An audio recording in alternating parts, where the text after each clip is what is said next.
Cześć, witam Was w kolejnym odcinku na kanale tortowym. Ja nazywam się Agnieszka Obłoza i dziś biorę na tapet czekoladę dubajską. Wybór formy do czekolady. Do przygotowania czekolady można użyć dwóch rodzajów form. Formy poliwęglanowe. Mają różne wielkości i różne kształty, są wytrzymałe i jak widzisz twarde.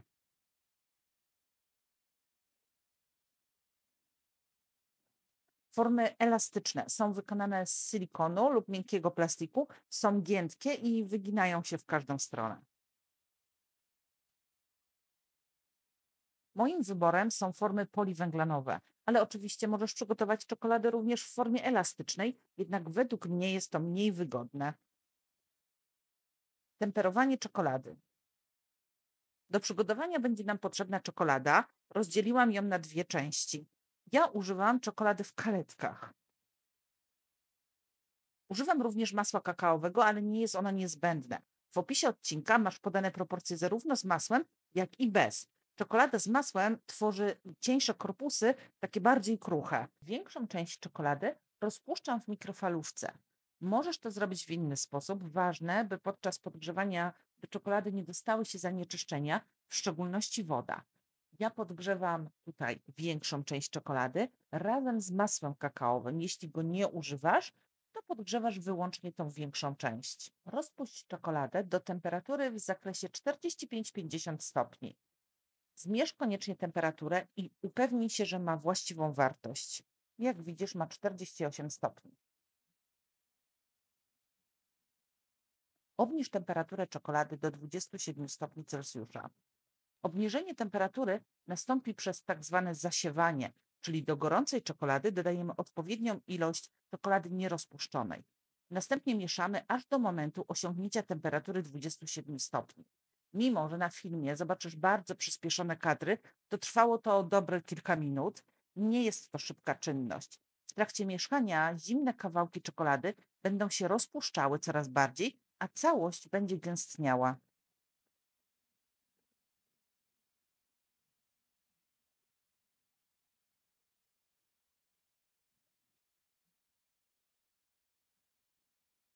Jak widzisz, osiągnęłam odpowiednią temperaturę.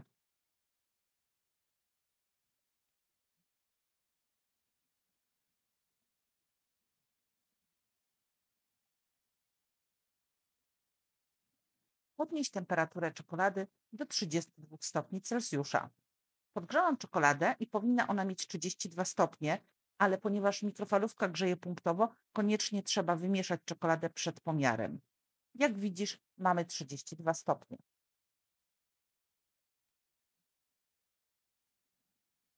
Ponieważ zawsze istnieje ryzyko, że jakieś kawałki czekolady się nie rozpuściły, to przelewam ją przez drobne sitko.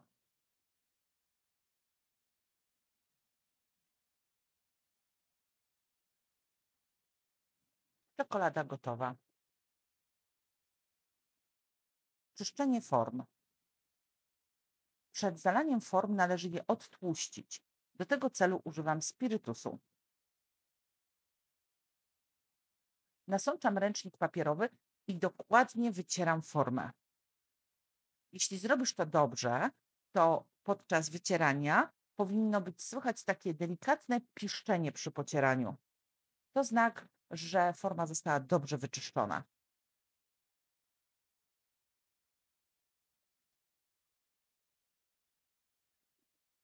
Zalewanie form czekoladą.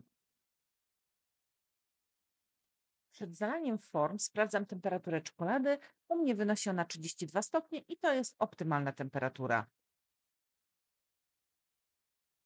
Zalewam czekoladą całą formę do samej góry. Dzięki temu zostanie ona pokryta równą warstwą czekolady.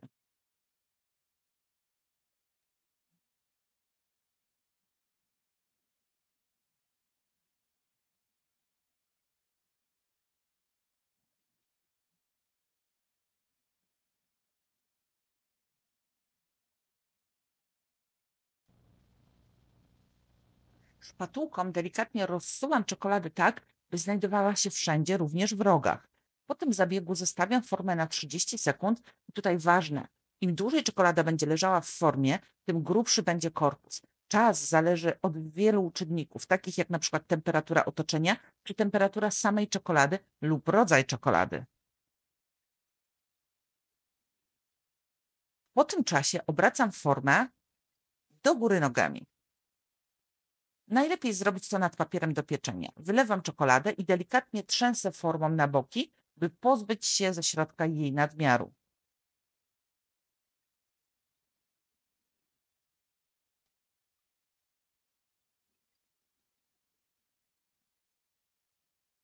Następnie pozbywam się szpatułą czekolady rozlanej poza zagłębieniami.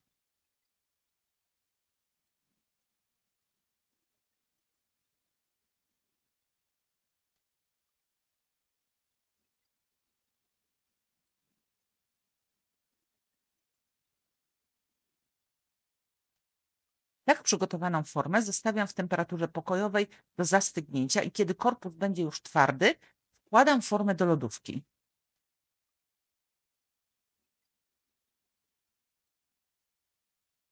Możliwe, że zastanawiasz się, a co z tą wylaną czekoladą? Otóż zbieram ją z powrotem do pojemnika. Nie jest to przyjemne i w ogóle praca z czekoladą jest bardzo brudna, ale zastosowanie papieru dużo ułatwia. Można zamiast papieru użyć maty silikonowej. Ja osobiście wolę papier. Po zebraniu mogę czekoladę ponownie podgrzać do temperatury 32 stopni Celsjusza i zalać nią kolejną formę.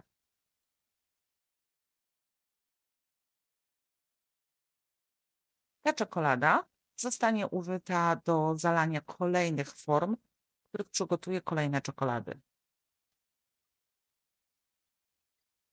Nadzienie dubajskie. Do przygotowania nadzienia używam nieprażonego ciasta kataifi. Mam nadzieję, że dobrze to wymawiam, ale możesz użyć ciasta prażonego. Ja wolę nieprażone, bo smak i konsystencja odpowiada mi zdecydowanie bardziej. Tutaj mam odważone masło, mleko w proszku, białą czekoladę. Ja używam czekolady w kaletkach, może być posiekana czekolada, pastę sezamową, pastę pistacjową oraz drobno posiekane pistacje. Zaczynamy od uprażenia ciasta. W garnku rozpuszczam masło.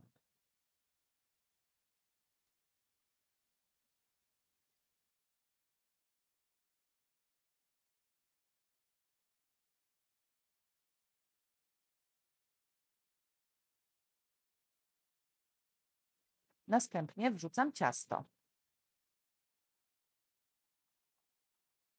I teraz następuje proces smażenia. Tutaj koniecznie trzeba cały czas mieszać ciasto. Ono będzie się rozpadać na drobne kawałki i powoli smażyć. Tak jak wspomniałam wcześniej, możesz użyć już uprażonego ciasta, ale ja wolę tę formę. To jest taka kwestia indywidualna. Przy cieście nieprażonym rozpada się ono na takie mniejsze kawałki, niteczki są krótsze i może gorzej wyglądają na przykład w relacji na TikToku, ale według mnie jest to wygodniejsze do jedzenia. Moje ciasto zaczyna się przypiekać i trzeba pilnować, żeby się nie przypaliło. W pewnym momencie ciasto będzie bardzo mocno parowało i to jest jak najbardziej prawidłowa reakcja.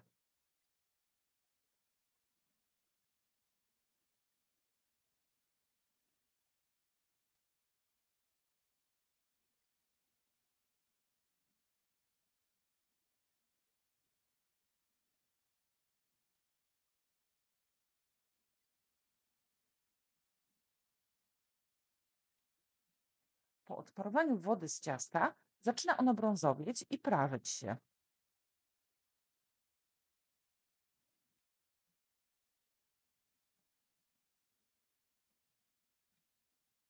Jak widzisz, ciasto z jasnego stało się brązowe. Jest suche i sypkie i dokładnie tak powinno wyglądać.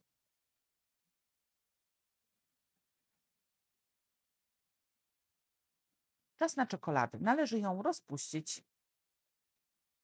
Do uprażonego ciasta dodaję czekoladę.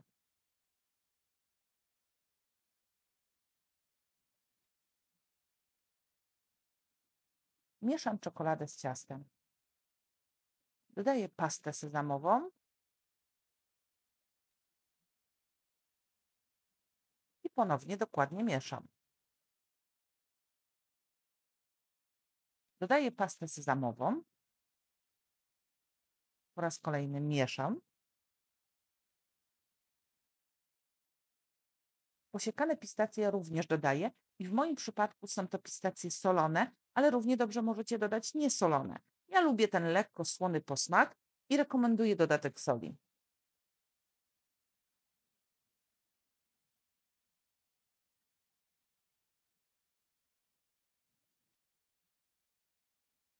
Na koniec zostawiam sobie mleko w proszku, ponieważ ono zagęszcza masę i o ile przy poprzednich składnikach kolejność nie ma znaczenia, to mleko zawsze zostawiam sobie na koniec.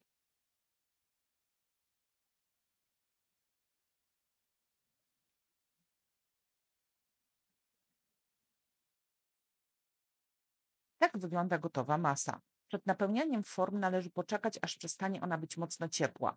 Odstawiam ją w temperaturze pokojowej do przestygnięcia. Napełnianie form nadzieniem dubajskim.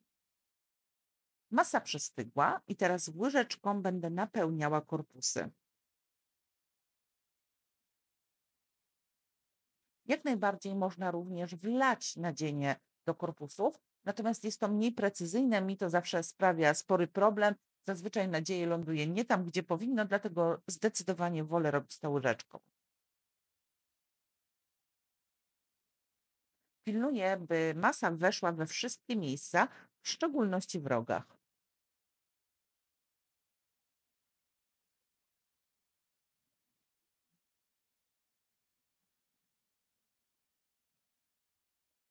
Bardzo ważne jest pozostawienie miejsca na zamknięcie korpusu. Dlatego napełniam go tak, by pozostawić 2-3 mm wysokości na czekoladę, tak jak widzisz tutaj na zdjęciu. Napełniam kolejne korpusy.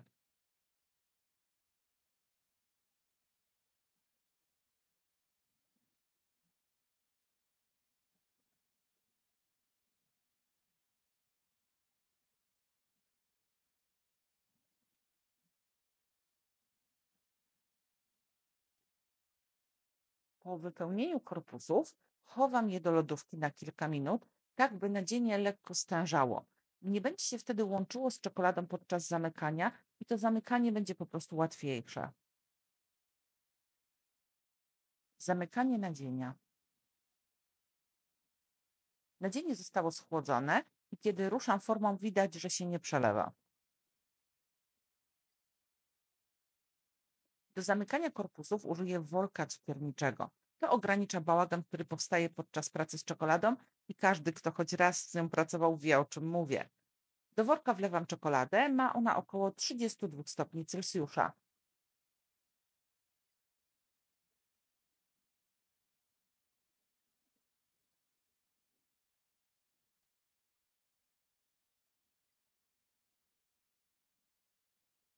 Formę przekładam na kawałek papieru do pieczenia. Odcinam końcówkę worka, nie za dużo.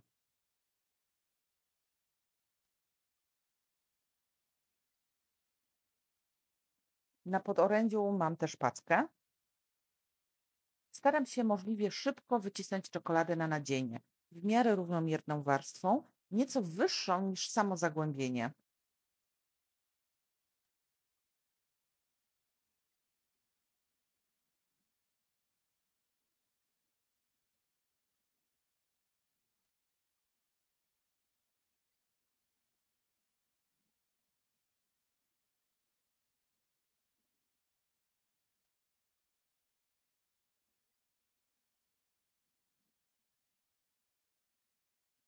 Delikatnie wstrząsam na boki formą, żeby czekolada ładnie się rozprowadziła.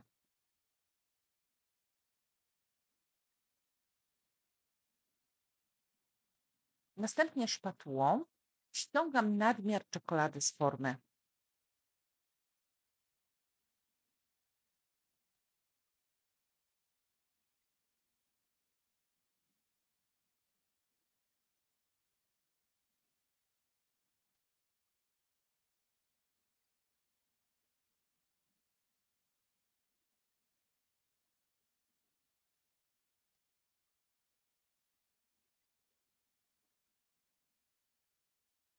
Teraz obracam formę żeby dokładnie to samo powtórzyć w drugą stronę.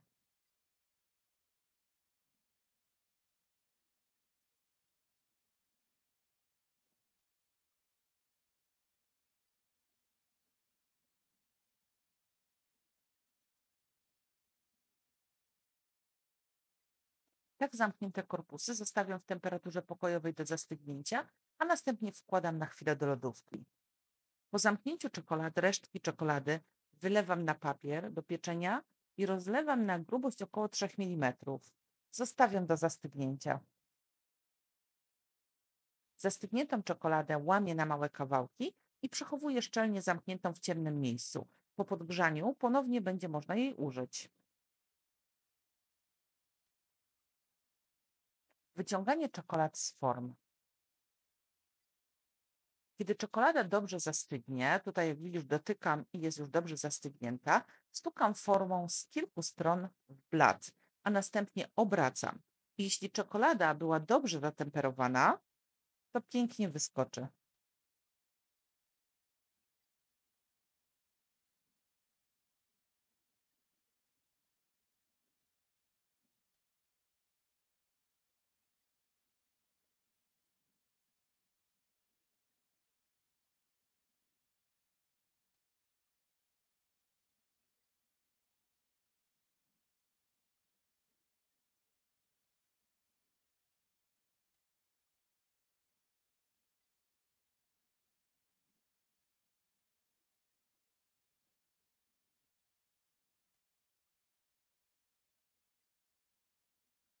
A teraz zobaczymy, jak czekolada wygląda w środku. Używam noża, kroję czekoladę, bo nie lubię tak nieładnie połamanej czekolady. I zwróćcie uwagę na cienki korpus i piękne nadzienie. Mam nadzieję, że film zachęci Was do samodzielnego wykonania czekolady dubajskiej i do oglądania kolejnych moich odcinków. Pozdrawiam Was słodko.